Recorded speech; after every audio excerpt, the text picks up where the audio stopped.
Donc aujourd'hui, nouvelle vidéo de Teslanatic, et donc avec un nouveau format, donc j'espère que ça va vous plaire. Et donc cette vidéo, c'est un peu pour les personnes qui vont bientôt recevoir leur voiture, celles qui veulent utiliser mon code, mais les autres aussi.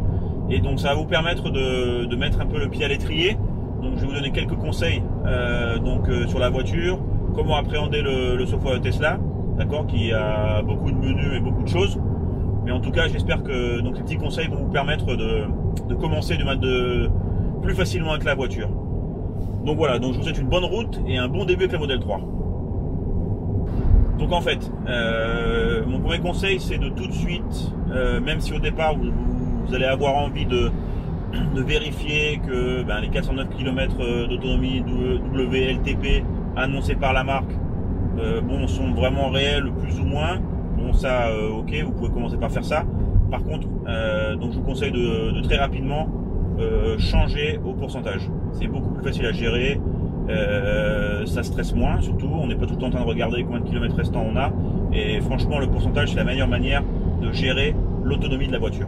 Donc effectivement vous allez me demander, oui le pourcentage c'est bien joli, mais au niveau de la précision, comment moi je vais estimer les kilomètres que je peux parcourir.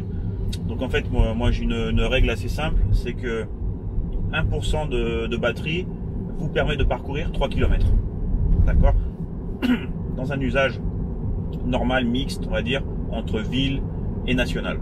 Donc là c'est un peu un bon moyen de savoir plus ou moins si vous avez assez de batterie pour parcourir telle ou telle distance. Donc après effectivement ça fonctionne sur des petites moyennes distances. Après si vous voulez vraiment être sûr, donc là vous avez toujours le GPS de Tesla, donc qui vous permet et qui vous indique en fait le pourcentage de batterie que vous aurez en arrivant à votre destination. Donc voilà. Deuxième conseil, ça concerne le niveau de batterie, d'accord, avec lequel vous devez essayer de maintenir la voiture. Donc là aussi, il y a pas mal de vidéos, de conseils qui ont été proposés, notamment celui de la marque. Donc moi après quelques milliers de kilomètres et donc plus de 7 mois d'utilisation de la voiture, moi je recommande en fait d'essayer de maintenir la voiture entre 20 et 80% de batterie. Donc n'essayez pas d'éviter de charger la voiture. En dessous de 20%, ce qui se passe, c'est que déjà sur la jauge ça va apparaître en orange. La batterie aussi, pour maintenir en fait les éléments vitaux de la voiture, le logiciel, enfin bref, toute la partie électrique qui est en permanence allumée. Donc la voiture avec une batterie plus basse va consommer un peu plus, d'accord, et vous allez vite arriver à des niveaux de batterie qui sont pas du tout conseillés en fait pour la durée de vie de celle-ci. Donc essayez toujours de rester au-dessus de 20%. Et donc à l'opposé aussi, évitez de charger au-dessus de 80%, sauf si vous devez faire un parcours plus long. Donc là effectivement vous pouvez recharger la batterie à 90, 95, même 100%, d'accord, si vous allez partir immédiatement.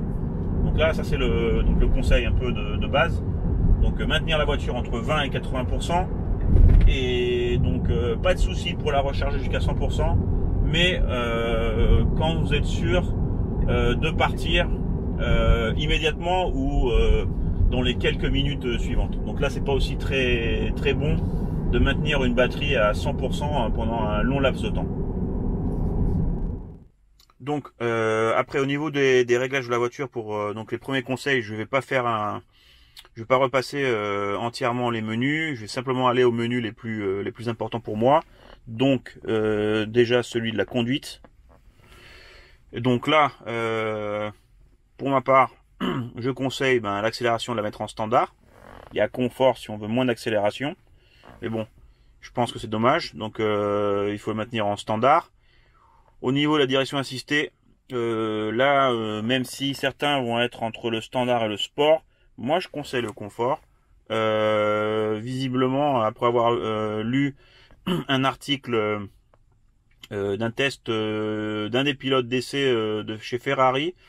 Visiblement, c'est le mode de direction cité qu'il a préféré au niveau de la précision, au niveau de la souplesse. Donc visiblement c'est le meilleur mode. Donc moi au début j'étais parti sur le sport et c'est vrai qu'avec le confort, c'est hyper confortable, c'est hyper précis et c'est très agréable. Donc voilà. Au niveau du freinage récupératif ou régénératif, là encore, on a bas ou standard. Donc bas, il y a moins de rétention. Et en standard, on a plus de rétention, donc on récupère plus d'énergie durant les phases de freinage. Donc là, bon, effectivement, je conseille de le mettre en standard. Ça freine plus et on récupère plus d'énergie, on est plus efficient. Donc après, au niveau du mode d'arrêt, directement aller sur le mode serrage. Donc le mode serrage, en fait, dès qu'on lâche la pédale d'accélérateur, donc le freinage régénératif entre en action, freine la voiture jusqu'à un arrêt complet. Donc avec un petit peu de pratique. Donc on arrive vraiment à conduire la voiture quasiment sans toucher la pédale de frein. Donc pour moi c'est le meilleur mode. Les autres modes, donc roulement, on n'a pas justement l'arrêt complet. Il faut terminer de freiner la voiture avec les freins mécaniques.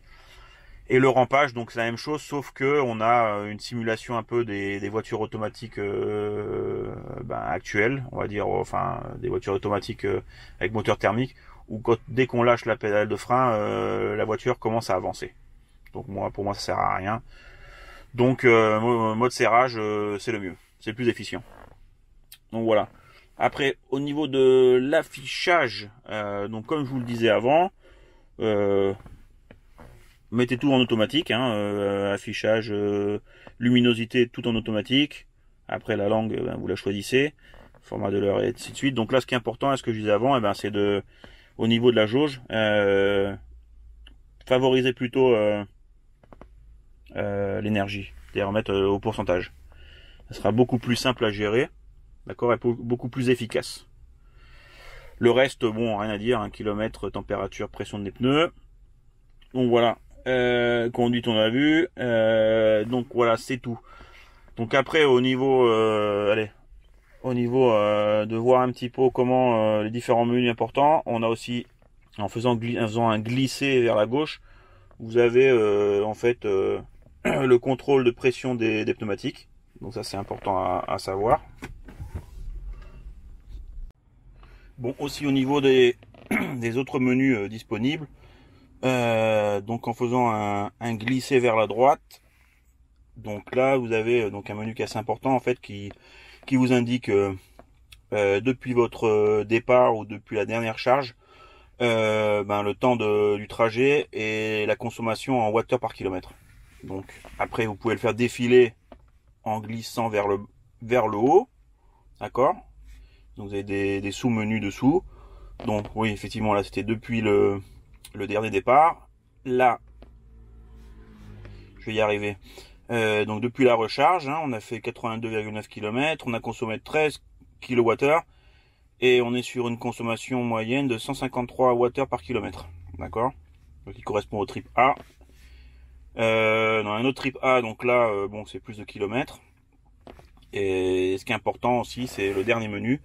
Le dernier sous-menu, vous avez donc l'odomètre avec le kilométrage intégral de la voiture, donc les 17 864.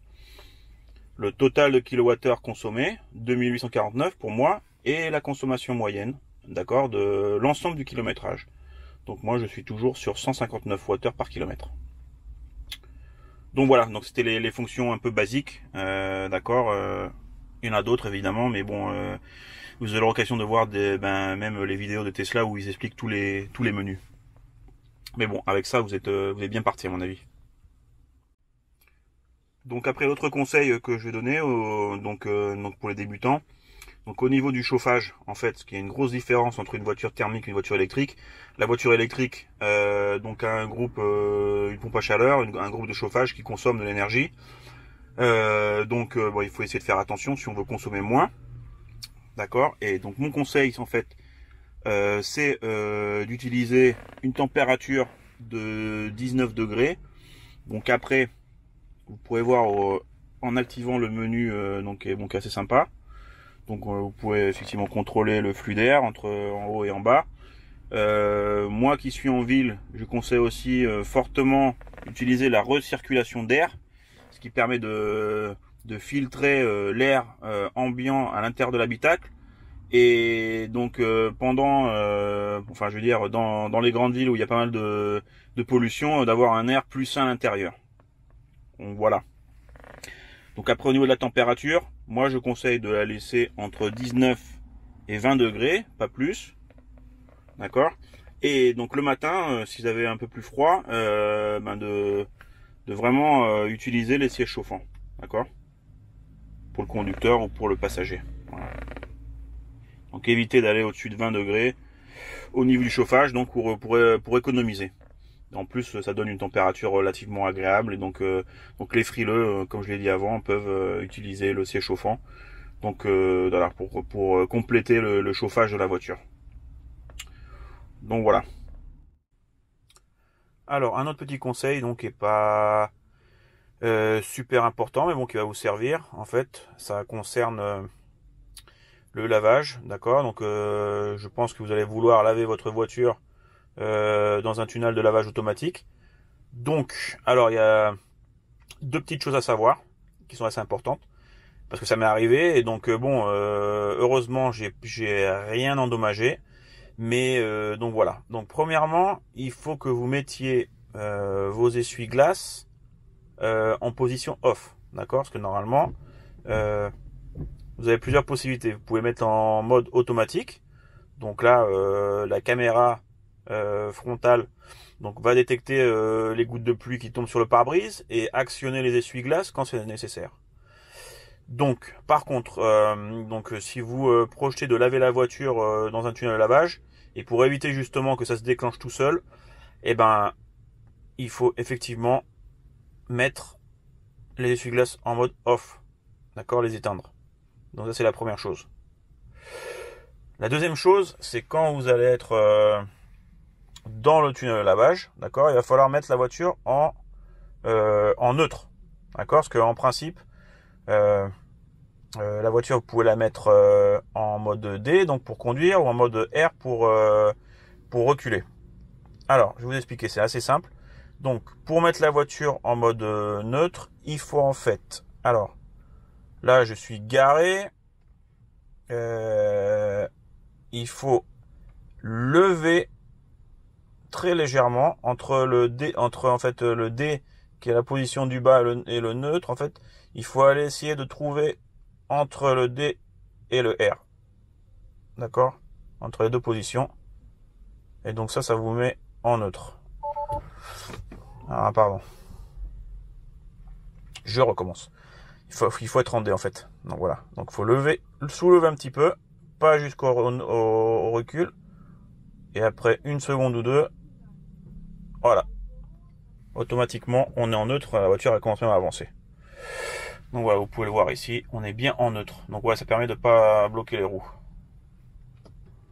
Bon, le dernier petit conseil pour la vidéo, donc c'est sur le mode sentinelle. Donc en fait, vous saurez déjà que en fait la voiture et le logiciel de la voiture a une fonction de sentinelle, donc qui permet en fait si vous vous garez dans un endroit que vous connaissez pas ou que vous voulez protéger la voiture, donc vous pouvez activer le mode sentinelle ici, d'accord. Donc en principe donc vous pouvez l'activer ou depuis la voiture en cliquant sur l'icône, en touchant l'icône, ou même donc sur l'écran là, il y a une petite caméra rouge, donc si vous avez appuyé dessus, ça l'allume aussi. Donc vous verrez, donc moi généralement je le mets avec la app de Tesla. Donc ce qui est important là par contre, c'est qu'en fait donc la voiture ne vient pas équipée avec une mémoire. Donc il faut acheter, d'accord, un stick USB. Donc voilà. Donc en principe la grande majorité des clés USB fonctionnent. Donc je crois qu'il faut que ça soit formaté en FAT32 et après il faut en fait faire un fichier que vous allez appeler Tesla Cam avec un T majuscule, d'accord, et en fait automatiquement quand vous serez en mode sentinelle, donc la voiture va enregistrer les événements en fait, ou dès que quelqu'un va s'approcher de la voiture ou rentrer dans le périmètre de sécurité de la voiture. Donc ça va commencer à enregistrer la vidéo. Et donc si vous avez un problème, quelqu'un vous avait rayé la voiture, vous est rentré dedans par derrière et est parti sans prévenir, sans laisser de petits mots, et ben au moins vous aurez la possibilité d'avoir la plaque d'immatriculation et de retrouver le coupable. Donc ça c'est pas mal. Donc moi dans la partie description, je vous mettrai la clé USB que j'ai acheté sur Amazon. Hein. C'est une ScanDisk Wi-Fi. Donc en fait, on peut visualiser les vidéos de toutes les caméras embarquées au travers d'une app, d'accord, que vous pouvez télécharger sur l'App Store en tout cas. Et donc c'est assez pratique pour voir et checker les vidéos, donc le cas échéant. Donc voilà. Donc c'est tout pour la vidéo, c'est tout pour ces petits conseils. Un peu les conseils des débutants pour les gens qui vont aller chercher leur voiture. Bon, je pense que ça va bien les aider pour commencer à adopter un petit peu l'environnement Tesla, le logiciel et donc la voiture en général. Donc voilà. Allez, bonne route. À bientôt.